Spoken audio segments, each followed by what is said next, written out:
Right, it don't really matter where you stand on this topic because it's more about freedom to choose what happens to you than it is about anything else. But in this case, the person involved actually has the National Health Service advice on her side. You know, the sainted NHS that everyone apparently clapped for on a Thursday night. Though, to be honest, in recent weeks when they said they were bringing it back, I haven't heard or seen a single person outside at 8 o'clock. Like I said, I'm going to record it this week. So we will see if people actually bother to go outside and clap. But anyway, Good Morning Britain was back to its usual best. Clearly, in my opinion, pushing an agenda, but I think that is beyond any doubt at the moment. Dr. Hilary, I think his name is an utter disgrace though, if you ask me. He obviously would have read the NHS advice to women on this subject and certainly has more front than a double-decker bus when he claims the woman he is trying to belittle is scaremongering, which obviously is just fucking hilarious. Both him and Piers Karen Morgan have been pumping out the fear porn over this shit since day one. And you all might remember Piers Morgan putting the NHS logo as his Twitter profile picture, the complete and utter shit weasel. So anyone on Good Morning Britain claiming I was a fearmonger can just fuck off in my book. The woman they have on named Paris is not putting out any wild ideas. She is certainly not trying to scare people. She is stating the simple facts of life that the NHS have told her. And as a matter of fact, the vaccine manufacturer themselves have actually come out and said this shit. Neither the NHS, vaccine manufacturers, or indeed Good Morning Britain know if these current vaccines are safe for pregnant women. They have no data, which Dr. Hilary himself admits. But obviously, that does not stop his building anger at this woman for going against the narrative, or at least having the cheek to say it on TV. I do have to ask Dr. Hilary, though, who pays you the money to act so angrily towards a woman who disagrees with you on something that you could well be wrong on? I mean, if I was these TV doctors, I would be very careful about pushing shit out to the public using my reputation without the full data set in case something turned out to be wrong and I got made to look like a complete tit. Obviously, the people will remember it like they remember the good things you do. Actually, to be honest, they're probably more likely to remember the bad than they are the good. But if you ask me, this man is a disgrace, but then again, he's on ITV, so maybe we should really expect that. The channel is full of snivelling shitweasels, as we know, just like the fucking BBC. Another thing I should probably mention is the Pimlico plumber tosspot pushing mandatory vaccines on his staff, which is obviously just insane. The government's vaccine minister came out yesterday stating that is discrimination and therefore illegal, but also it is surely against the Nuremberg Code as I understand it. Forcing medical treatments on people by any means is a big no-no. Previous wars have taught humanity that, or we at least thought they did.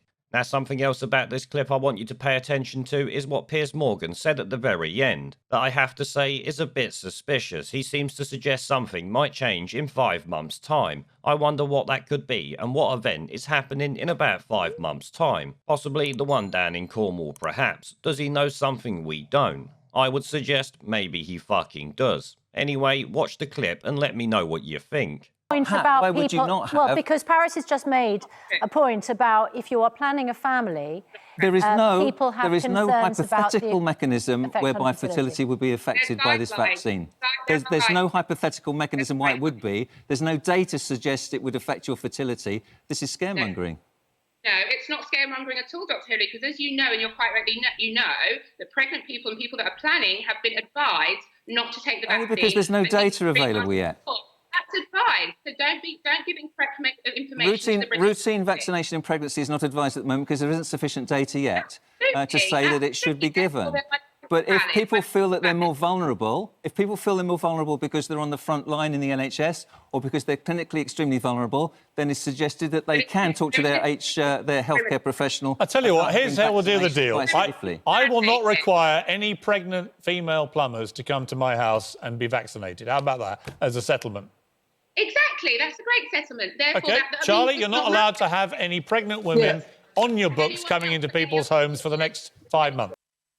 There is a pattern consistent throughout history of oppressed people turning on the oppressors, slaves against their owners, the peasantry against the feudal barons, colonies, Mr. Verhofstadt, against their empires.